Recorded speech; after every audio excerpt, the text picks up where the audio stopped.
Boa tarde, salve Maria, sejam bem-vindos a mais essa tarde de oração. Que o Senhor acolha as nossas intenções. Pedimos a intercessão de Nossa Senhora, que ela nos ajude na nossa casa, que ajude com a nossa família, que ajude no nosso caminho de salvação. Pedimos a intercessão também dos santos, dos anjos, dos nossos anjos da guarda. Hoje, segunda-feira, o dia que a nossa igreja dedica a devoção às almas do purgatório, nós pedimos ao Senhor que envolva essas almas com os raios da sua misericórdia, que Nossa Senhora vá lá e busque muitas almas que sejam salvas através das nossas orações e que alcancem o céu. Hoje nós pedimos também a intercessão das almas do purgatório, pedindo que elas intercedam a Deus, elas que são almas tão queridas por Deus, que elas intercedam por Deus a nós que estamos ainda em perigo de nos perdermos. Hoje a nossa catequese a respeito da Bíblia. A Bíblia é suficiente? O que diz a Igreja Católica? Porque tem muita gente que fala, se não está na Bíblia eu não creio, né? A questão da suficiência da Bíblia é frequentemente levantada em debates sobre a fé cristã.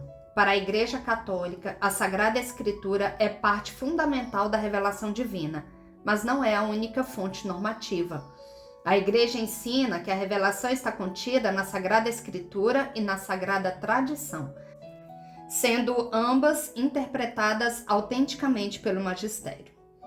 A Constituição Dogmática do Concílio Vaticano II afirma que aprove a Deus, na sua bondade e sabedoria, revelar-se a si mesmo e dar a conhecer o mistério da sua vontade, segundo o qual os homens, por meio de Cristo, Verbo encarnado, têm acesso ao Pai no Espírito Santo e se tornam participantes da natureza divina. Essa revelação divina encontra sua transmissão através da Sagrada Escritura e da Sagrada Tradição, como ensina o Concílio. E assim, a pregação apostólica, que se exprime de modo especial nos livros inspirados, devia conservar-se por uma sucessão contínua até a consumação dos tempos. Por isso, os apóstolos, transmitindo o que eles mesmos receberam, advertem os fiéis a que observem as tradições que tinham aprendido, quer por palavras, quer por escrito, e a que lutem pela fé recebida de uma vez para sempre.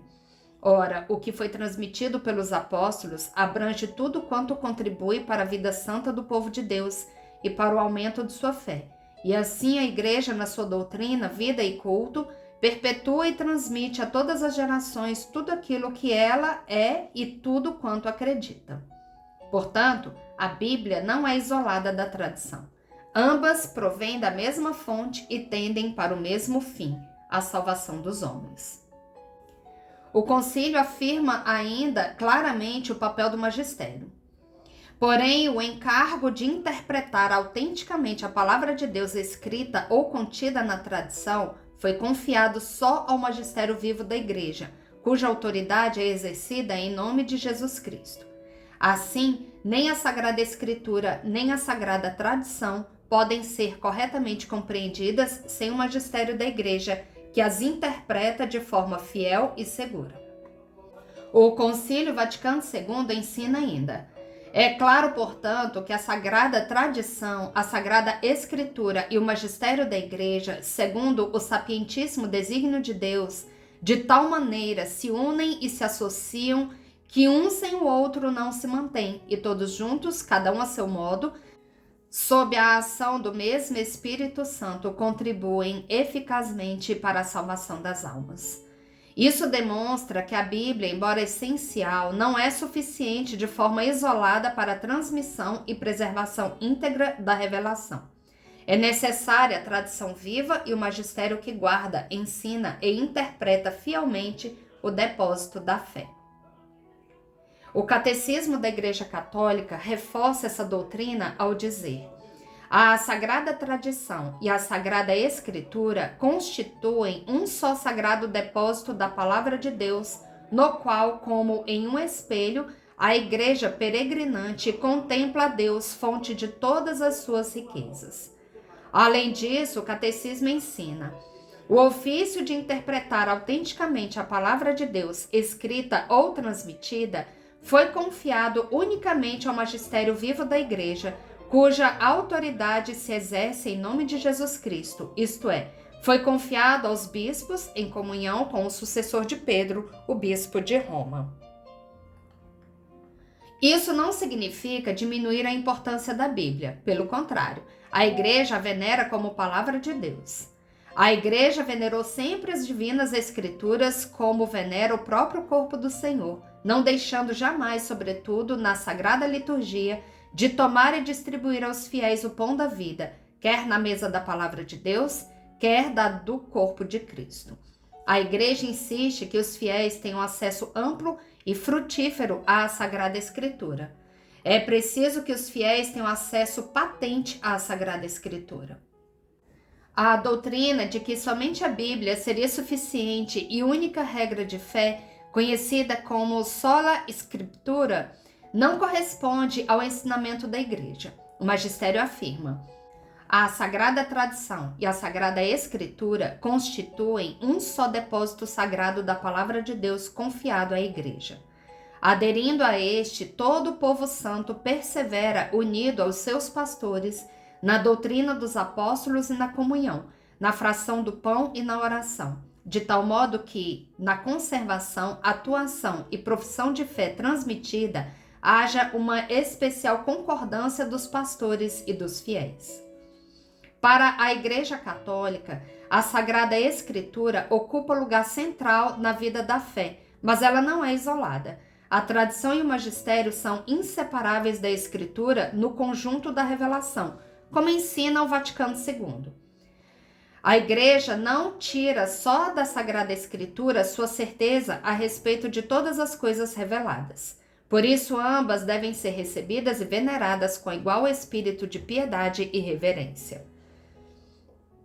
Portanto, a Bíblia é essencial, mas não suficiente no entendimento católico. A plenitude da revelação divina está na união harmônica e indivisível da Sagrada Escritura, da Sagrada Tradição e do magistério vivo da Igreja. Bendigamos ao Senhor, demos graças a Deus. E hoje é o último capítulo do Evangelho como me foi revelado. Foram longos meses nessa catequese magnífica que foi o Evangelho como me foi revelado.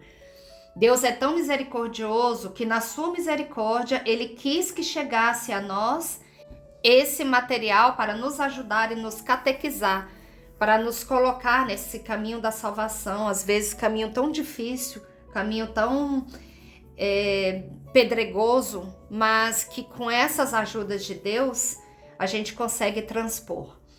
Então hoje é o último capítulo, é uma derradeira catequese de Deus nesse material, né, o Evangelho como me foi revelado, da mística católica Maria Valtorta.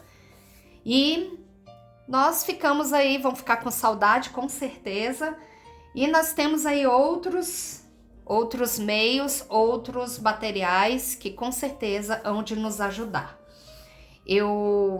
São 10 volumes, eu sei que é muito difícil, mas é uma leitura que eu indico que se faça sempre, porque são catequeses. A gente acaba deixando passar, a gente acaba por esquecer, a gente acaba passando por cima, então é sempre bom a gente ficar revendo, né? Eu dou graças a Deus por esse material ter chegado às minhas mãos, agradeço muito ao Senhor e espero que todos vocês tenham gostado dessa leitura. Que Deus nos ajude, nos ilumine e que nessa caminhada nossa cheguem outros materiais e outros anjos que nos ajudem a estar com o Senhor, ter o Senhor presente na nossa vida. Pelo sinal da Santa Cruz, livrai-nos Deus nosso Senhor dos nossos inimigos. Em nome do Pai, do Filho e do Espírito Santo. Amém. Vinde, Espírito Santo, vinde por meio da poderosa intercessão do Imaculado Coração de Maria, vossa amadíssima esposa. Vinde, Espírito Santo, vinde por meio da poderosa intercessão do Imaculado Coração de Maria, vossa amadíssima esposa. Vinde, Espírito Santo, vinde por meio da poderosa intercessão do Imaculado Coração de Maria, vossa amadíssima esposa. Pai nosso que estais nos céus, santificado seja o vosso nome, venha a nós o vosso reino, seja feita a vossa vontade, assim na terra como no céu. O pão nosso de cada dia nos dai hoje. Perdoai-nos as nossas ofensas, assim como nós perdoamos a quem nos tem ofendido. E não nos deixeis cair em tentação, mas livrai-nos do mal. Amém. Ave Maria, cheia de graça, o Senhor é convosco. Bendita sois vós entre as mulheres, e bendito é o fruto do vosso ventre, Jesus. Santa Maria, Mãe de Deus, rogai por nós, pecadores, agora e na hora da nossa morte. Amém. Creio em Deus Pai Todo-Poderoso, Criador do céu e da terra, e em Jesus Cristo, seu único Filho, nosso Senhor, que foi concebido pelo poder do Espírito Santo, nasceu da Virgem Maria, padeceu sob Pôncio Pilatos, foi crucificado, morto e sepultado, desceu à mansão dos mortos, ressuscitou ao terceiro dia, subiu aos céus, está sentado à direita de Deus Pai Todo-Poderoso, donde há de vir a julgar os vivos e os mortos. Creio no Espírito Santo, na Santa Igreja Católica, na comunhão dos santos, na remissão dos pecados, na ressurreição da carne, na vida eterna. Amém. Nessa primeira dezena, nós vamos pedir ao Senhor as intenções pela saúde, a saúde física, a saúde espiritual, a saúde mental de cada um de nós. Que o Senhor acolha essas intenções, que o Senhor sonde os nossos corações, e o Senhor sabe todos aqueles que nos pediram orações, que o Senhor também os visite nessa tarde. Eterno Pai, eu vos ofereço o corpo e o sangue, a alma e a divindade de vosso diletíssimo Filho, nosso Senhor Jesus Cristo, em expiação dos nossos pecados e dos do mundo inteiro. Pela sua dolorosa paixão, tende misericórdia de nós e do mundo inteiro. Pela sua dolorosa paixão, tende misericórdia de nós e do mundo inteiro. Pela sua dolorosa paixão, tende misericórdia de nós e do mundo inteiro. Pela sua dolorosa paixão, tende misericórdia de nós e do mundo inteiro. Pela sua dolorosa paixão, tende misericórdia de nós e do mundo inteiro. Pela sua dolorosa paixão, tende misericórdia de nós e do mundo inteiro. Pela sua dolorosa paixão, tende misericórdia de nós e do mundo inteiro. Pela sua dolorosa paixão, tende misericórdia de nós e do mundo inteiro. Pela sua dolorosa paixão, tende misericórdia de nós e do mundo inteiro. Pela sua dolorosa paixão, tende misericórdia de nós e do mundo inteiro.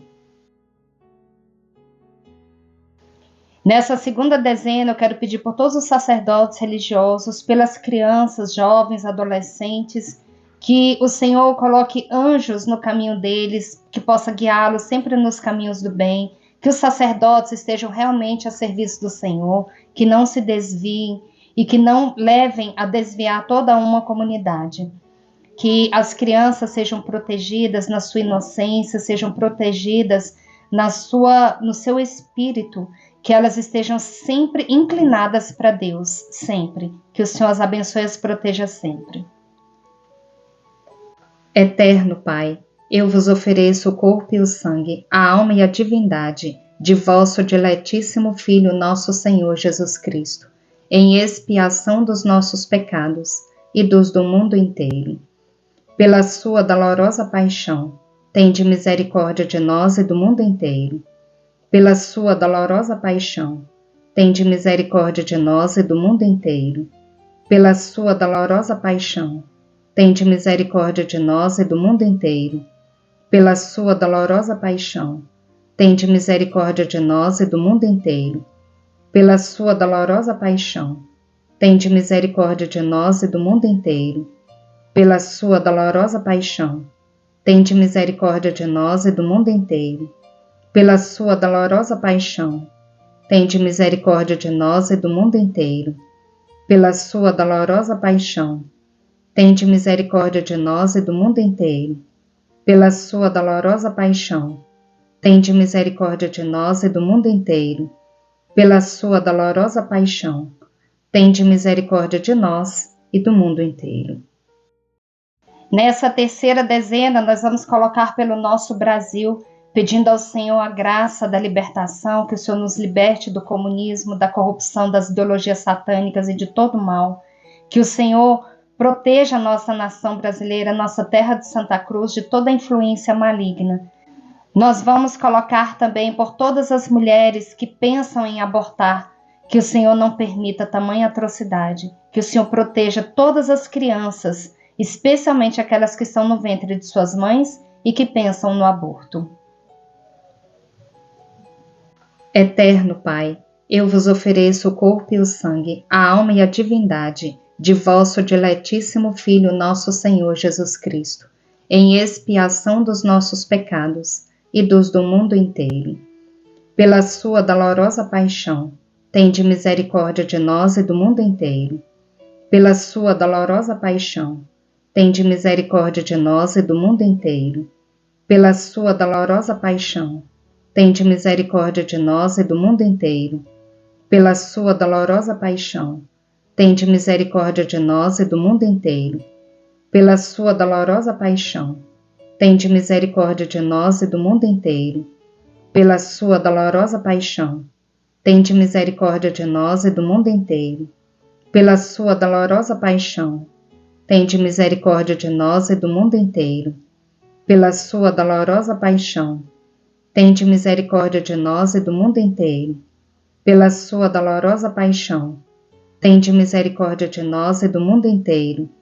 Pela sua dolorosa paixão, tende misericórdia de nós e do mundo inteiro. Nessa quarta dezena, nós vamos colocar os nossos filhos, sobrinhos, netos, sejam eles crianças, jovens ou adolescentes. Mas coloquemos especialmente as crianças, adolescentes e jovens que foram abandonados, que por algum motivo estão longe dos seus pais, que o Senhor os guie, que os anjos do Senhor, que as santas dominações estejam com elas e que as guias protejam todo o decurso de sua vida.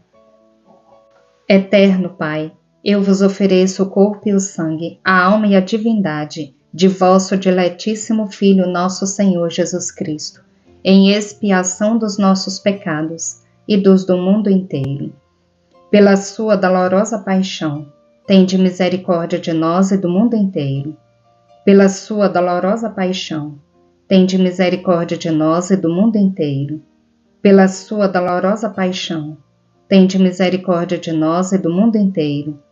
Pela sua dolorosa paixão, tende misericórdia de nós e do mundo inteiro. Pela sua dolorosa paixão, tende misericórdia de nós e do mundo inteiro. Pela sua dolorosa paixão, tende misericórdia de nós e do mundo inteiro.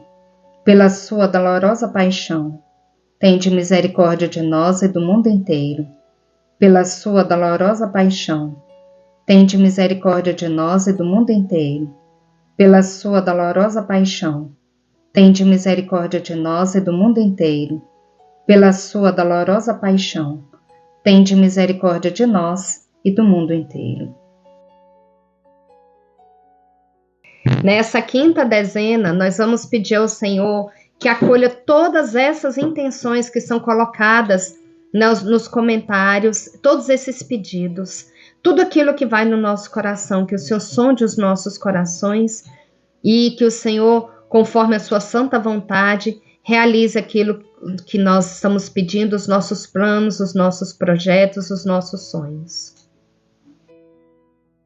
Eterno Pai, eu vos ofereço o corpo e o sangue, a alma e a divindade de vosso diletíssimo Filho, nosso Senhor Jesus Cristo, em expiação dos nossos pecados e dos do mundo inteiro.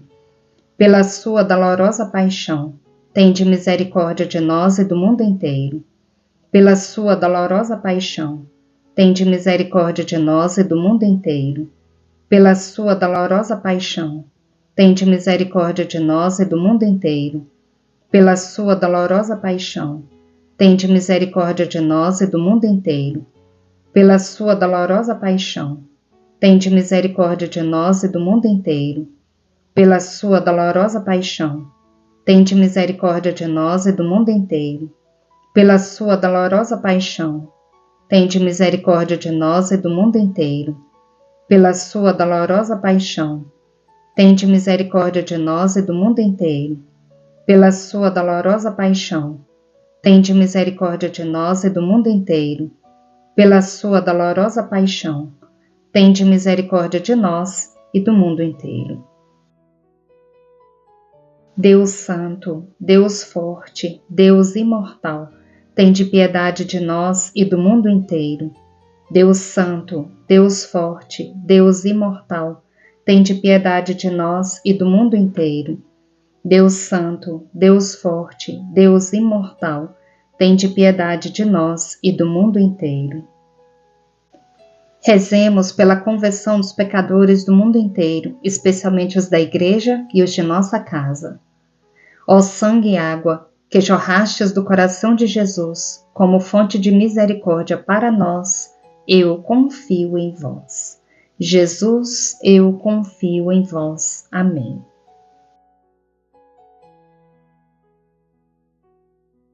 Agora vamos ouvir a meditação do Diário de Santa Faustina, com a Patrícia Mendes, missionária da Canção Nova. Peçamos que o Senhor continue abençoando para que ela continue nos ajudando com essas meditações. Diário de Santa Faustina, 1760. Conferência sobre a luta espiritual. Minha filha, quero instruir-te sobre a luta espiritual. Nunca confies em ti, mas entrega-te inteiramente à minha vontade. No abandono, nas trevas e diversas dúvidas, recorre a mim e ao teu diretor. Ele te responderá sempre em meu nome. Não principies disputa com nenhuma tentação. Encerra-te logo no meu coração e, na primeira oportunidade, abre-te diante do confessor. Coloca o amor próprio em último lugar, para que não macules as tuas ações. Com grande paciência, suporta-te a ti mesma. Não descuides das mortificações interiores. Justifica sempre em ti o ponto de vista das superioras e do confessor. Foge dos que murmuram, como da peste. Deixa que todos procedam como lhes aprouver. Tu procede como estou exigindo de ti. E essa é apenas uma parte desse número 1760 do Diário de Santa Faustina. Em outro momento nós vamos concluir essa reflexão. Mas apenas nessa primeira parte já são muitas as revelações que Deus faz a nós. Em primeiro lugar, Deus diz que quer nos instruir sobre a luta espiritual. Todos nós vivemos diariamente combates espirituais. A própria palavra de Deus diz que a nossa luta não é contra homens de carne e de sangue, mas contra os espíritos malignos que estão pelos ares. Nós não vemos, mas os espíritos malignos estão a todo momento querendo nos derrubar, nos tirar da vontade de Deus, nos distrair daquilo que é a vontade do Senhor para a nossa vida. Muitas vezes, na luta espiritual, no combate espiritual, o inimigo de Deus quer tirar a nossa paciência. O inimigo de Deus acaba roubando de nós aquilo que Deus já colocou em nós. E o Senhor vem nos instruir como nós devemos lutar espiritualmente. Em primeiro lugar, nunca confies em ti, mas entrega-te inteiramente à minha vontade. Infelizmente, muitos de nós, pela soberba, pelo orgulho, acabamos confiando nas nossas capacidades, nos talentos, nos dons que nós trazemos, esquecendo que quem nos dá esses dons, quem nos dá esses talentos e tudo de bom que há em nós vem de Deus, vem do Senhor. Nada é nosso, nada de bom que há em nós é realmente nosso, mas vem de Deus. Então tira a confiança de você. Confia inteiramente na vontade de Deus. E o Senhor nos dá essa ordem. No abandono, nas trevas e diversas dúvidas, recorre a mim e ao teu diretor espiritual. Você que vive hoje essa experiência do abandono, você que vive mesmo momentos de trevas, de escuridão na sua vida, de noite escura, você que vive hoje com dúvidas, recorre a Deus, recorre a Jesus misericordioso. E como o Senhor já instruiu tantas vezes no Diário de Santa Faustina sobre a importância de termos um diretor espiritual, o ideal é que ele seja um sacerdote, ou pode ser um religioso, um monge, uma religiosa, uma freira, mas o importante é que essa pessoa possa nos dirigir espiritualmente, nos conduzir espiritualmente. Talvez o seu diretor espiritual esteja dentro da sua comunidade, você que é de uma comunidade de vida ou de aliança. Peça a Deus que revele a você, que traga até você essa pessoa que é para ser o seu diretor espiritual, você que ainda não tem. E você que tem, busque a Ele nesses momentos de trevas, de dúvidas, de abandono. E é o próprio Jesus que garante, Ele te responderá sempre em meu nome. Não principies disputa com nenhuma tentação. Na hora da tentação, nós precisamos fugir, né? Diante de um cachorro muito bravo, que está ali acorrentado, ele não vai nos morder se nós não nos aproximarmos dele, não é verdade? Mas nós precisamos nos distanciar dele. Então encerra-te logo no meu coração, é o que Jesus lhe pede. E na primeira oportunidade, abre-te diante do confessor. E aqui mais uma vez, a importância do confessor. Como nós precisamos manter em dia a confissão. Meu querido, minha querida, que você se esforce para isso. Se esforce para manter em dia a sua confissão. Para se manter em estado de graça. Coloca o amor próprio em último lugar, para que não macules as tuas ações. Não podemos ser dodóis, né? Um cristão verdadeiro não pode ser dodói. Ai, tudo me fere. Qualquer palavra, até uma palavra que a pessoa diz um pouco mais alto, já fere você. Se a pessoa passou e não te cumprimentou, você já saiu ferido, ferida. Não. Coloca o amor próprio em último lugar. E procura olhar a pessoa com um olhar de misericórdia, com um olhar de amor. Aquela pessoa talvez naquele dia não está tão bem assim. E é você que precisa colocar ali o amor naquela situação. Nós precisamos ter mais sabedoria nos nossos relacionamentos. Com grande paciência, suporta-te a ti mesmo, suporta-te a ti mesma. Não descuides das mortificações interiores. Nós precisamos de mortificações. Nós precisamos nos esforçar.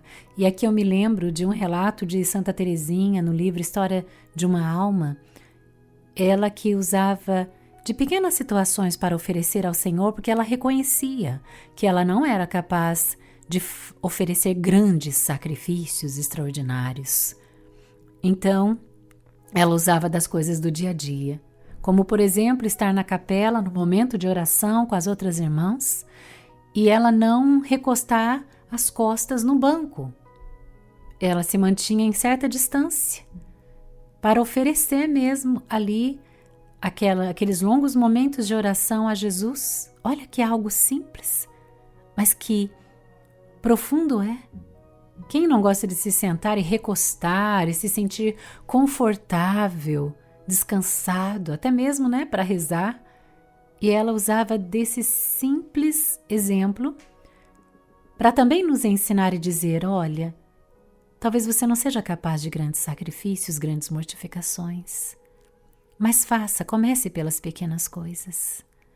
E ela mesmo dizia que uma agulha que nós pegamos do chão por amor a Jesus, pode salvar almas. Você tem colocado amor em tudo que você faz?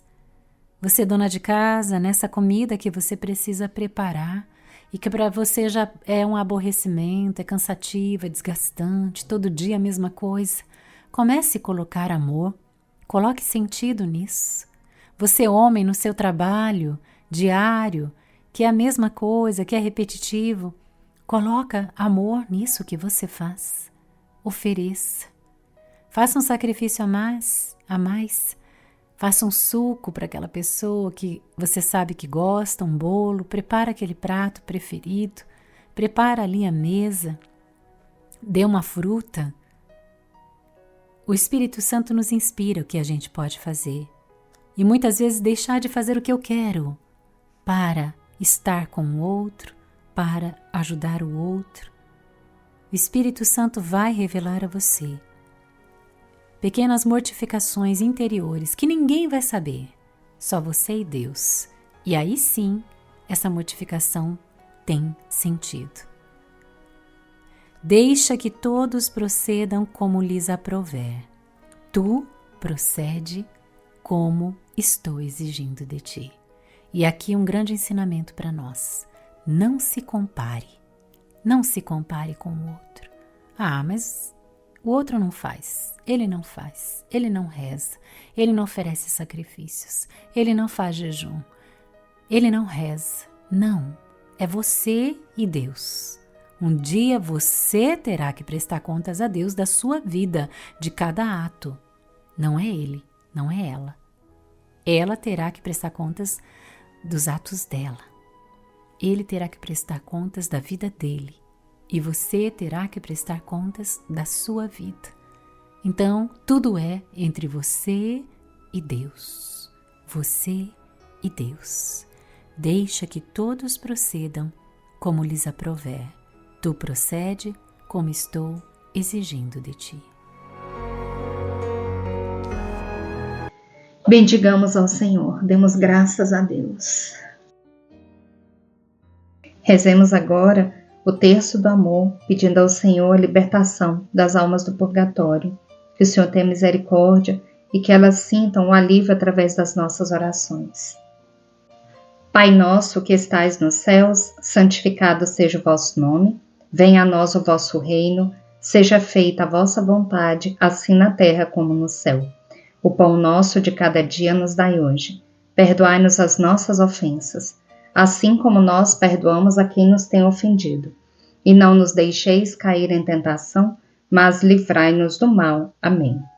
Ave Maria, cheia de graça, o Senhor é convosco. Bendita sois vós entre as mulheres e bendito é o fruto do vosso ventre, Jesus. Santa Maria, Mãe de Deus, rogai por nós, pecadores, agora e na hora da nossa morte. Amém.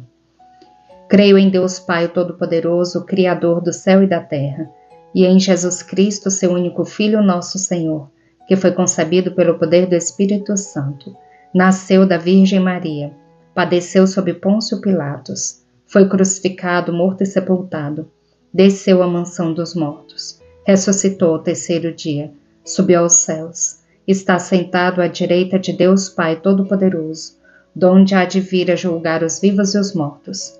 Creio no Espírito Santo, na Santa Igreja Católica, na comunhão dos santos, na remissão dos pecados, na ressurreição da carne, na vida eterna. Amém.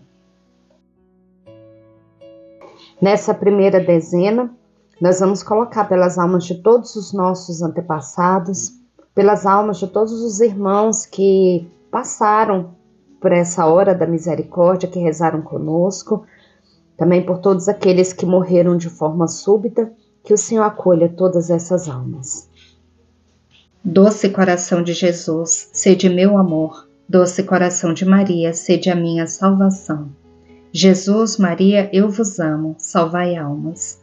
Jesus, Maria, eu vos amo, salvai almas. Jesus, Maria, eu vos amo, salvai almas. Jesus, Maria, eu vos amo, salvai almas. Jesus, Maria, eu vos amo, salvai almas. Jesus, Maria, eu vos amo, salvai almas. Jesus, Maria, eu vos amo, salvai almas. Jesus, Maria, eu vos amo, salvai almas. Jesus, Maria, eu vos amo, salvai almas. Jesus, Maria, eu vos amo, salvai almas. Segunda dezena. Rezemos pelas almas dos sacerdotes, religiosos, missionários e consagrados que ainda se encontram no purgatório. Doce coração de Jesus, sede meu amor. Doce coração de Maria, sede a minha salvação. Jesus, Maria, eu vos amo, salvai almas. Jesus, Maria, eu vos amo, salvai almas. Jesus, Maria, eu vos amo, salvai almas. Jesus, Maria, eu vos amo, salvai almas. Jesus, Maria, eu vos amo, salvai almas. Jesus, Maria, eu vos amo, salvai almas. Jesus, Maria, eu vos amo, salvai almas. Jesus, Maria, eu vos amo, salvai almas. Jesus, Maria, eu vos amo, salvai almas. Jesus, Maria, eu vos amo, salvai almas. Terceira dezena, rezemos pelas almas dos nossos vizinhos falecidos e por todas as almas abandonadas e esquecidas no purgatório. Doce coração de Jesus, sede meu amor. Doce coração de Maria, sede a minha salvação. Jesus, Maria, eu vos amo, salvai almas. Jesus, Maria, eu vos amo, salvai almas. Jesus, Maria, eu vos amo, salvai almas. Jesus, Maria, eu vos amo, salvai almas. Jesus, Maria, eu vos amo, salvai almas. Jesus, Maria, eu vos amo, salvai almas. Jesus, Maria, eu vos amo, salvai almas. Jesus, Maria, eu vos amo, salvai almas. Jesus, Maria, eu vos amo, salvai almas. Jesus, Maria, eu vos amo, salvai almas. Quarta dezena. Rezemos pelas almas dos sacerdotes falecidos que passaram pela nossa vida.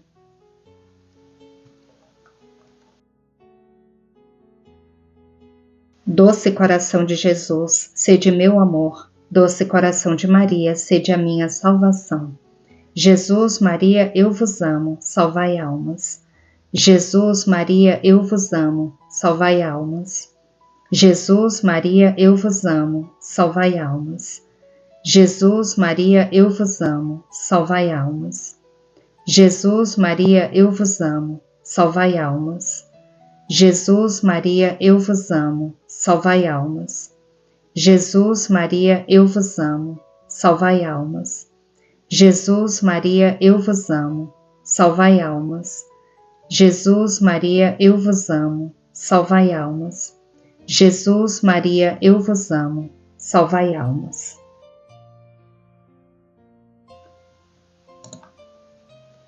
Quinta dezena, rezemos pelas almas dos suicidas. Doce coração de Jesus, sede meu amor. Doce coração de Maria, sede a minha salvação. Jesus, Maria, eu vos amo, salvai almas. Jesus, Maria, eu vos amo, salvai almas. Jesus, Maria, eu vos amo, salvai almas. Jesus, Maria, eu vos amo, salvai almas. Jesus, Maria, eu vos amo, salvai almas. Jesus, Maria, eu vos amo, salvai almas. Jesus, Maria, eu vos amo, salvai almas. Jesus, Maria, eu vos amo, salvai almas. Jesus, Maria, eu vos amo, salvai almas. Jesus, Maria, eu vos amo, salvai almas. Sagrado coração de Jesus, fazei com que eu vos ame cada vez mais. Sagrado coração de Jesus, fazei que eu vos ame cada vez mais. Sagrado coração de Jesus, fazei que eu vos ame cada vez mais. Amém.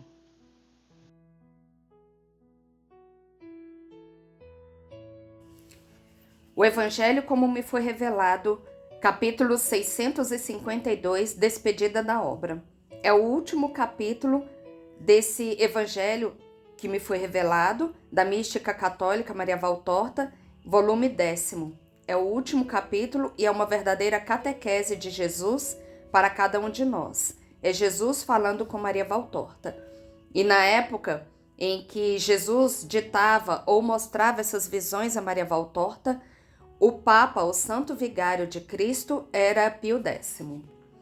E aqui Jesus diz a ela, a quem chamava de Pequeno João: as razões que me moveram a iluminar e a ditar episódios e palavras minhas ao pequeno João, além da alegria de comunicar um exato conhecimento de mim a esta alma vítima e amorosa, são múltiplices.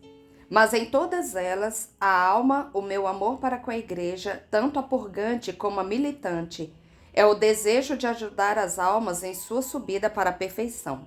O conhecimento de mim é uma ajuda para a subida. A minha palavra é vida. E eu elenco as principais. E Jesus vai enumerando. 1.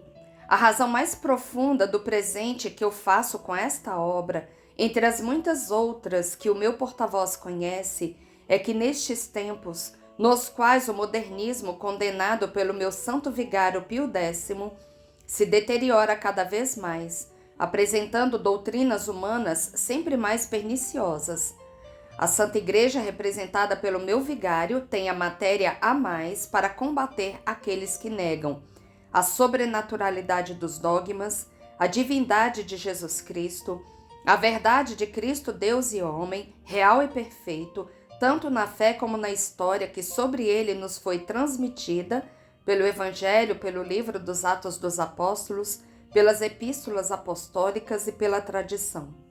A doutrina de Paulo e de João e a dos concílios de Niceia, Éfeso, Calcedônia e outros mais recentes, como minha verdadeira doutrina, ensinada por mim verbalmente ou inspirada. Minha sabedoria ilimitada por ser divina, a origem divina dos dogmas, dos sacramentos e da Igreja, una, santa, católica e apostólica.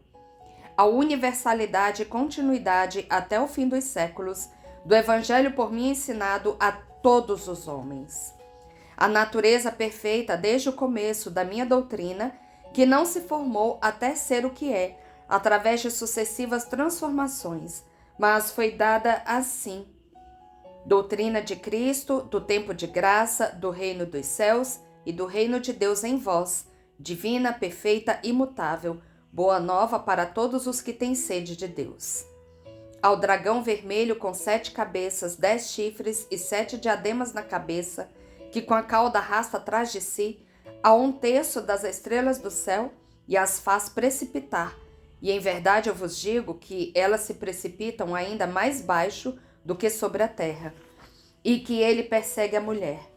Às feras do mar e da terra, que muitos, demais, adoram, seduzidos como são pelo aspecto deles e por seus prodígios, oponde o meu anjo que voa pelo meio do céu, segurando o evangelho eterno bem aberto, também nas páginas até agora fechadas, para que por sua luz os homens possam salvar-se das espiras da grande serpente das 7 faces, que os quer sufocar em suas trevas, e ao meu retorno eu reencontre ainda a fé e a caridade no coração dos que perseverarem, e sejam eles mais numerosos do que faz esperar, e nos dão uma ideia a obra de Satanás e dos homens.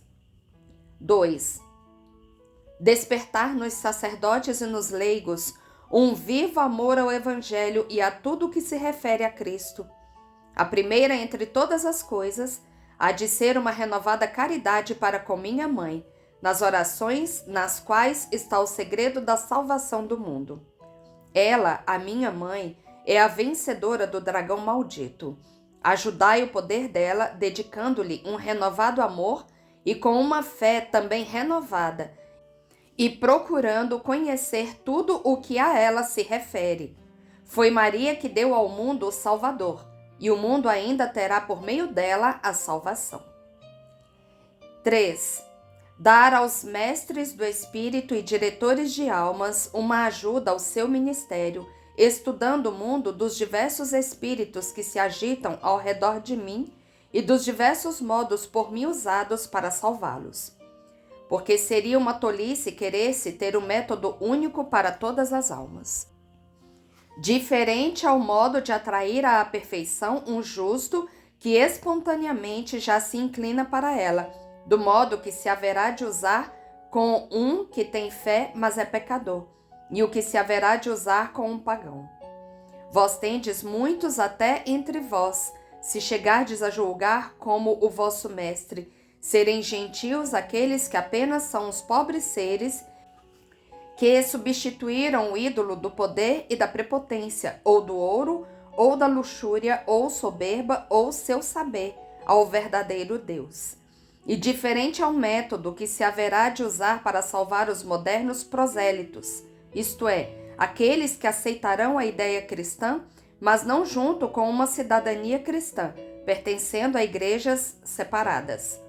Ninguém seja desprezado, e essas ovelhas dispersas menos ainda. Amai-as e procurai reconduzi-las ao ovil único, para que o desejo do pastor Jesus se cumpra. Alguns objetarão ao lerem esta obra: não se lê no Evangelho que Jesus tenha tido contatos com os romanos ou gregos, e por isso rejeitamos aquelas páginas. Quantas coisas não constam no Evangelho ou transparecem apenas por detrás de espessas cortinas de silêncio, deixadas cair pelos evangelistas sobre episódios que, pela inquebrantável mentalidade dos hebreus, eles não aprovavam. Credes vós que conheceis tudo o que eu fiz? Em verdade eu vos digo que nem mesmo depois de terdes lido e aceitado esta ilustração sobre minha vida pública, ficais conhecendo tudo a respeito de mim. Por causa do cansaço de ser cronista de todos os dias do meu ministério e de todas as ações realizadas em cada um daqueles dias, eu teria apressado a morte do meu pequeno João, se eu o tivesse feito conhecer tudo, a fim de vos transmitir tudo. João diz em seu evangelho: há outras coisas feitas por Jesus que, se tivessem que ser escritas uma por uma, creio que o mundo não poderia conter os livros que se haveria de escrever.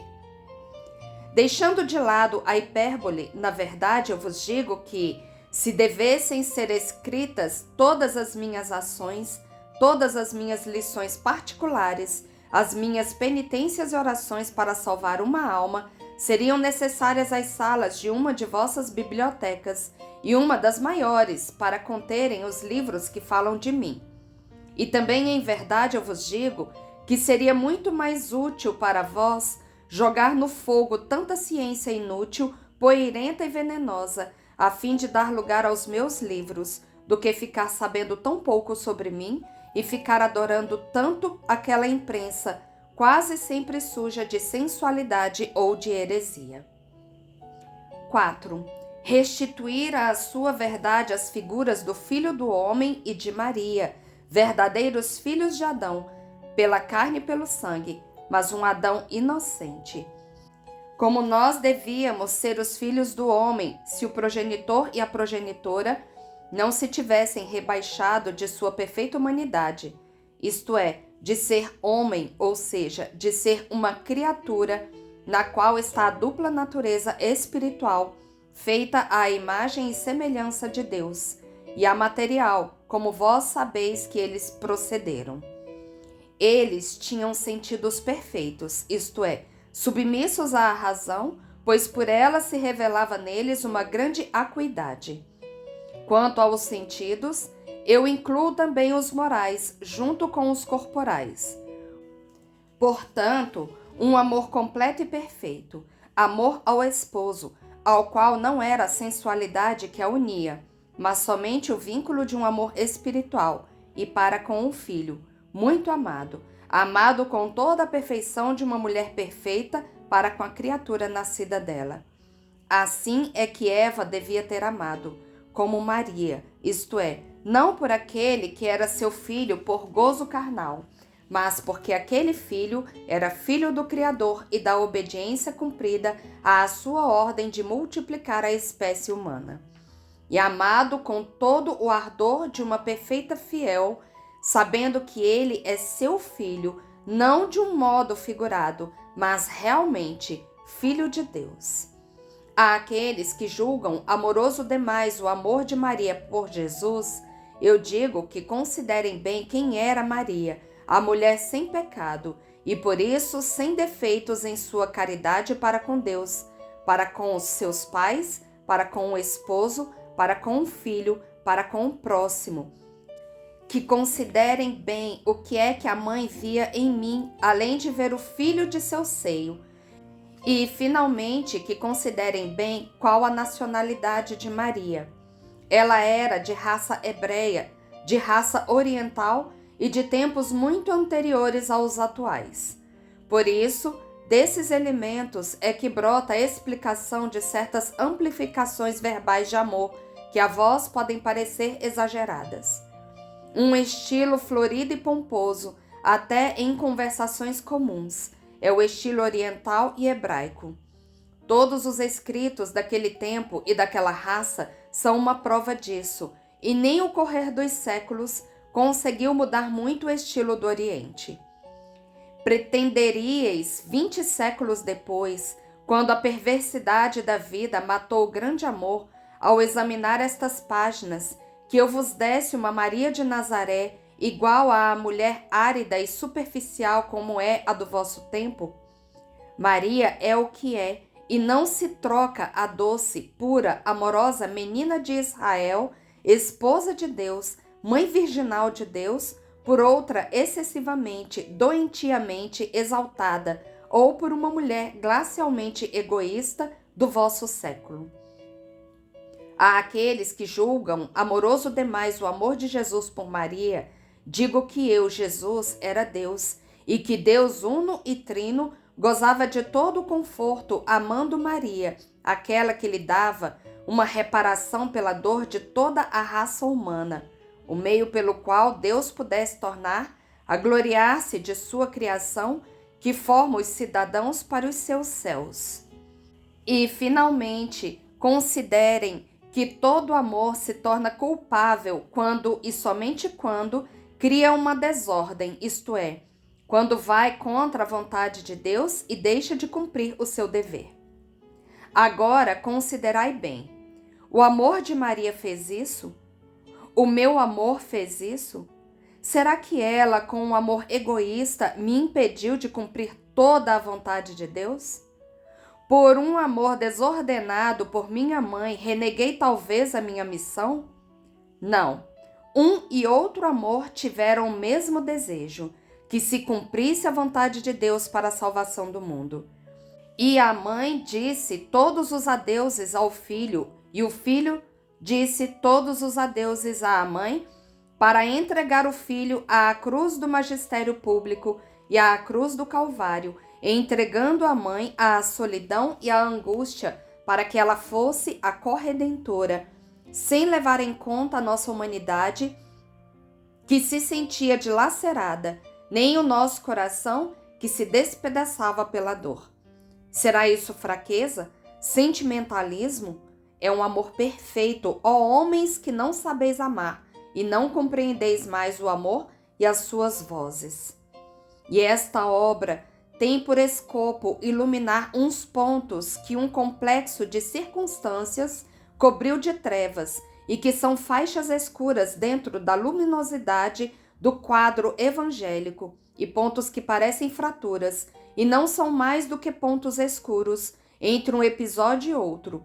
São pontos indecifráveis e que no poder de decifrá-los é que está a chave para se compreender exatamente certas situações que se haviam formado e certas atitudes fortes que eu tive de tomar em contraste com as minhas exortações contínuas ao perdão, à mansidão e à humildade, certos enrijecimentos para com os teimosos e os adversários inconvertíveis. Lembrai-vos de que Deus, depois de ter usado toda a sua misericórdia para a honra de si mesmo, sabe também dizer basta a aqueles que, porque Ele é bom, creem ser lícito abusar de sua longanimidade e tentá-lo. Com Deus não se brinca. É uma palavra antiga e sábia esta. 5. Conhecer exatamente a complexidade e duração da minha longa paixão, a qual culmina na paixão cruenta, completada em poucas horas, mas que me havia consumado em um tormento cotidiano que durou lustros e lustros, e que foi sempre aumentando, e com a minha, a paixão da mãe, a qual a espada da dor transpassou o coração durante um tempo igual, e levar-vos pelo conhecimento disso a amar-nos mais. 6. Demonstrar o poder de minha palavra e seus efeitos diversos, sob a condição de que quem a recebesse pertencesse à fileira dos homens de boa vontade ou à fileira daqueles que tinham uma vontade sensual que nunca é reta. Os apóstolos e Judas, aí estão dois exemplos opostos. Os primeiros imperfeitíssimos, rústicos, ignorantes, violentos, mas tinham boa vontade. Judas, douto mais do que a maioria deles, refinado pela sua vida na capital e no templo, mas de má vontade. Observai a evolução dos primeiros no bem e sua subida. Observai a evolução do segundo no mal e a sua descida. Observai essa evolução na perfeição dos 11 bons, sobretudo a daqueles que, por um visível defeito mental, estão acostumados a desnaturar a realidade dos santos, fazendo do homem que atinge a santidade com uma duríssima luta contra as forças poderosas e tenebrosas, um ser desnaturado, sem concupiscência e sem arrepios, e, portanto, sem méritos, porque o mérito vem justamente da vitória sobre as paixões desordenadas e as tentações, vitória conseguida por amor a Deus e para conseguir o último fim, gozar de Deus para sempre. Que observem isto aqueles que pretendem que o milagre da conversão deva vir só de Deus. Deus dá os meios para converter-se, mas ele não violenta a vontade do homem. E se o homem não quer converter-se, inutilmente terá o que ao outro serve para a conversão. Considerem aqueles que examinam os múltiplos efeitos da minha palavra, não somente sobre o homem humano, mas também sobre o homem espiritual. E não só sobre o homem espiritual, mas também sobre o homem humano.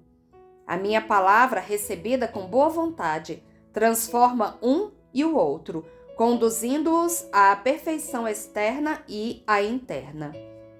Os apóstolos, que por sua ignorância e por minha humildade tratavam o Filho do Homem com uma confiança excessiva, um bom mestre entre eles e nada mais, um mestre humilde e paciente, com o qual era lícito tomar liberdades, às vezes excessivas.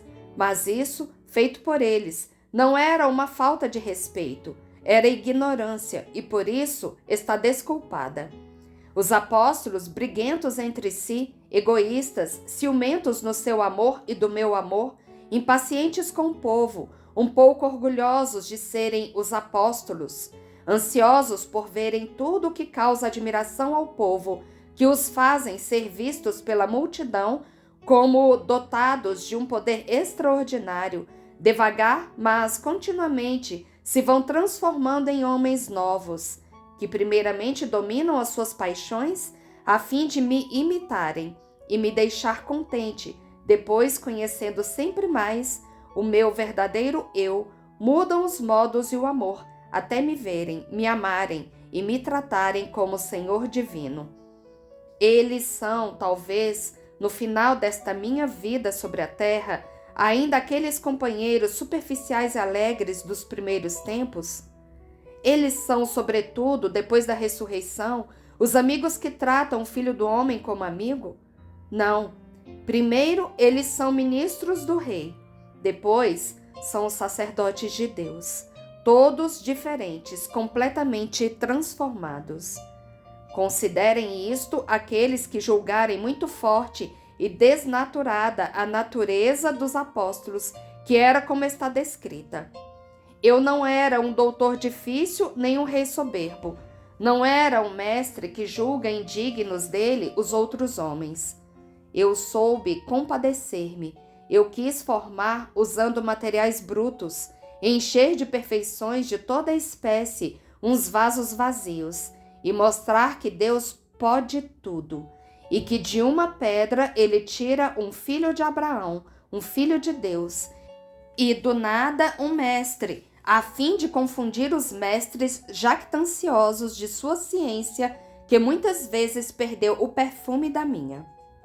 7. Enfim, fazer-vos conhecer o mistério de Judas, aquele mistério da queda de um espírito que Deus tinha beneficiado extraordinariamente. Um mistério que, em verdade, se repete por demais frequentemente, e que é a ferida que dói no coração do vosso Jesus. Fazer-vos conhecer como se cai, transformando-se de servos e filhos de Deus em demônios e deicidas, que matam Deus neles ao matar a graça, para impedir-vos de pôr o pé sobre os caminhos pelos quais se cai no abismo, e para ensinar-vos o que fazer para ver como se há de impedir os cordeiros imprudentes que se atiram no abismo. Aplicai a vossa inteligência em estudar a horrenda e, no entanto, comum figura de Judas, complexo este no qual se agitam como uma serpente todos os vícios capitais, que vós achais e tendes de combater nisto ou naquilo, e a lição que deveis especialmente aprender, pois ela será a mais útil no vosso magistério de mestres do espírito e de diretores de almas. Infelizmente, quantos há que em todos os estados da vida imitam Judas, entregando-se a Satanás e encontrando a morte eterna? 7 razões como 7 são as partes. Primeira, pré-evangelho, da concepção imaculada de Maria, sempre virgem, até a morte de São José. Segunda, primeiro ano da vida pública. Terceira, segundo ano da vida pública. Quarta, terceiro ano da vida pública. Quinta, pré-paixão, do Tebete até a Nizam, ou seja, da agonia de Lázaro até a ceia de Betânia. Sexta, paixão, do adeus a Lázaro até a minha sepultura e os dias seguintes até a aurora da Páscoa. Sétima, da ressurreição até Pentecostes. Seja conservada esta divisão das partes, como eu aqui indico, pois esta é a justa. E agora, que é que dizeis ao vosso mestre? Não faleis a mim, mas falai em vosso coração. E se tiverdes possibilidade de fazê-lo, falai a Maria Valtorta, o pequeno João.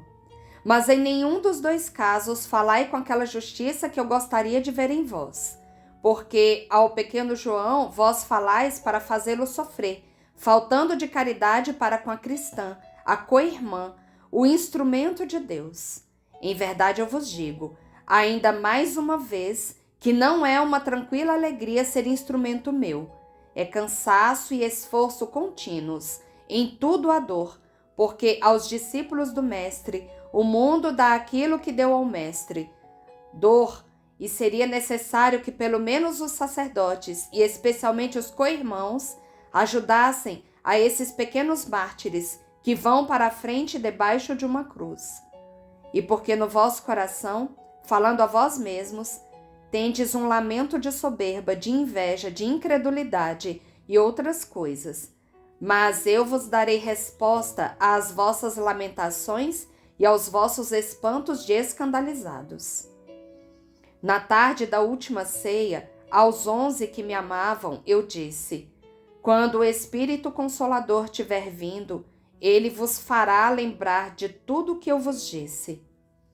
Quando eu falava, tinha sempre presente, além dos presentes, todos aqueles que teriam sido meus discípulos no espírito e de verdade e com vontade de querer.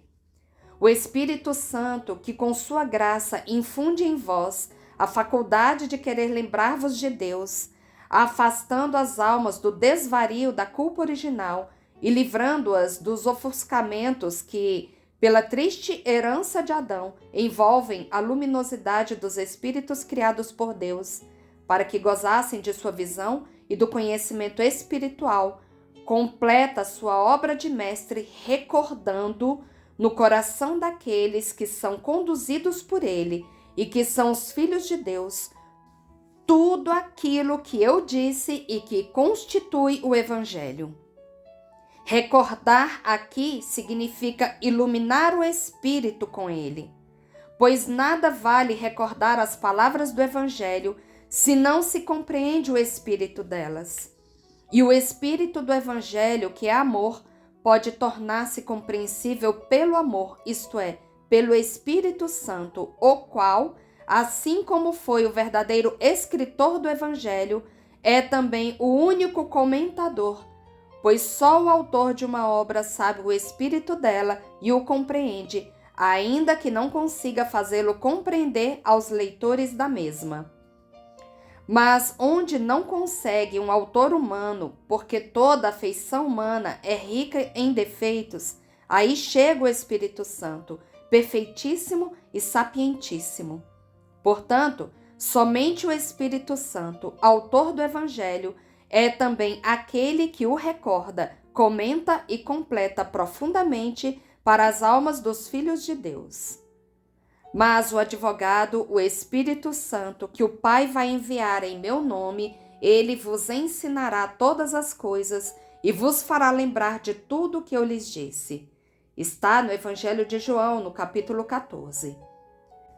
Quando vier o Espírito da verdade, ele vos encaminhará para toda a verdade, porque o Espírito não falará em seu próprio nome, mas dirá tudo aquilo que escutou e vos anunciará as coisas que vão acontecer.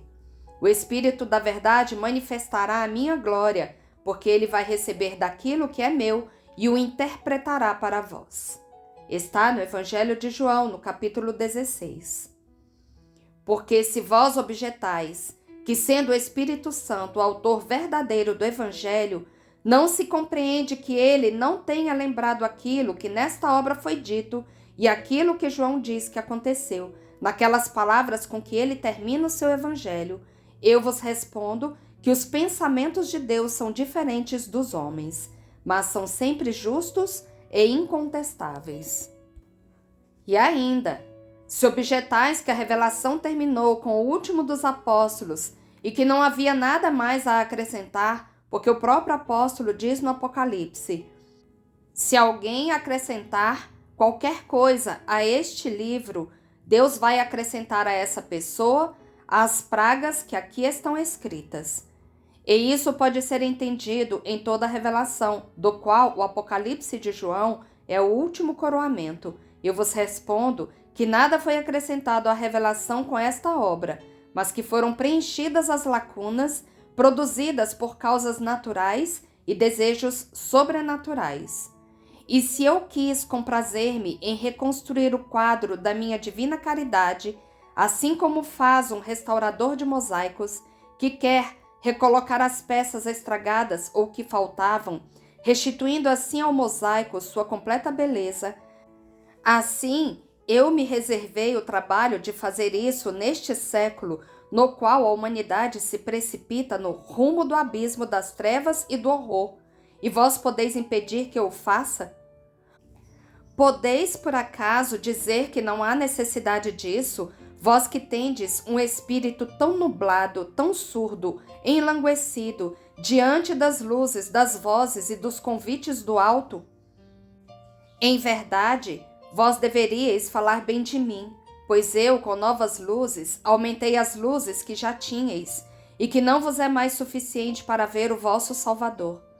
Ver o caminho, a verdade e a vida, e sentir ressurgir em vós aquela comoção espiritual dos justos do meu tempo, chegando através deste conhecimento a uma renovação dos vossos espíritos no amor, que seria para vós salvação, visto que eleva para a perfeição. Eu não digo que sois uns mortos, mas adormecidos, dormentes, dominados pelo sono, semelhantes às plantas durante o sono do inverno. O sol divino vos está mandando os seus fulgores. Despertai. E bendizei a este sol que se doa. Acolhei-o com alegria, a fim de que vos aqueça, desde a superfície até a profundidade, e vos acorde, vos cubra de flores e de frutos. Levantai-vos, vinde ao meu presente. Tomai e comei, tomai e bebei. Eu disse aos apóstolos: se tu conhecesses o dom de Deus e quem é que te está dizendo, dá-me de beber, tu mesma terias pedido água a ele e ele te teria dado a água viva. Eu disse à samaritana: eu digo ainda agora, tanto aos doutores como aos samaritanos, porque essas classes extremas têm necessidade, e têm necessidade aqueles que estão entre os dois extremos. Os primeiros, para não ficarem desnutridos e despojados de forças até para si mesmos, e de uma nutrição sobrenatural para os que estão sofrendo pela falta do conhecimento de Deus, do homem-Deus, do Mestre e Salvador. Os segundos, porque suas almas têm necessidade de água viva quando estão perecendo longe das fontes. Aqueles que estão no meio, entre os primeiros e os segundos, a grande massa dos que não têm pecados graves, mas também dos que estão estáticos e não progridem, por preguiça, por tibieza, por algum conselho errado sobre o que é a santidade, aqueles que são escrupulosos em seu medo de se condenarem, de serem observantes, de se enredarem em um labirinto de práticas superficiais, mas que não ousam dar um passo sobre o caminho íngreme, muito íngreme, da heroicidade, para que, com esta obra, recebam o empurrão inicial, a fim de saírem de sua letargia e começarem pelo caminho heróico. Eu vos digo estas palavras, e vos ofereço este alimento e esta bebida que é água viva. A minha palavra é vida, e eu vos quero na vida comigo, e multiplico a minha palavra a fim de contrabalançar os miasmas de Satanás, que destroem em vós as forças vitais do Espírito. Não me rejeiteis, eu tenho sede de dar-me a vós, porque eu vos amo. Esta é a minha inextinguível sede. Tenho o ardente desejo de comunicar-me convosco, a fim de tornar-vos prontos para o banquete das núpcias celestes. E vós tendes necessidade de mim para não enfraquecerdes, para poderdes vestir-vos com uma veste ornada para as núpcias do Cordeiro, para a grande festa de Deus, depois de terdes superado a tribulação neste deserto cheio de insídias, espinheiros e serpentes, que é esta terra, a fim de passar por entre as chamas e não sofrer danos, pisar nos répteis e ter que beber venenos sem morrer, tendo eu em vós. E ainda vos digo: tomai, tomai esta obra, mas não a seleis. E sim, lede-a e fazei que seja lida, pois o tempo está próximo e o santo continue a se santificar. A graça do Senhor vosso Jesus Cristo esteja com todos aqueles que neste livro veem um aproximar-se de mim e solicitam que se cumpra para sua defesa com este grito de amor: vem, Senhor Jesus. Todas essas palavras de Jesus, ele as disse para cada um de nós através de Maria Valtorta. Mas depois ele disse a ela em particular, mostrando todos os ditados, as ordens com que ela os colocaria. E no final ele diz: e o teu cansaço terminou. Agora o que permanece é o amor e a recompensa que se há de gozar. Alma minha, que é que eu te deveria dizer? Tu me perguntas com este teu espírito perdido em mim. E agora, que é que irás fazer, Senhor, com esta tua serva? Eu poderia dizer-te: eu vou quebrar o vaso de argila para tirar dele a essência e levá-la para onde eu estou. E seria uma alegria para nós dois.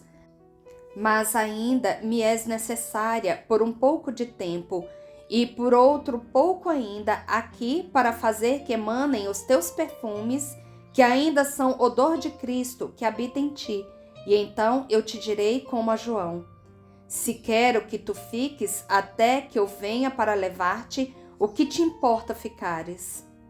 Paz a ti, minha pequena, incansável voz, paz a ti, paz e bênção. O Mestre te diz obrigado, o Senhor te diz, sê bendita.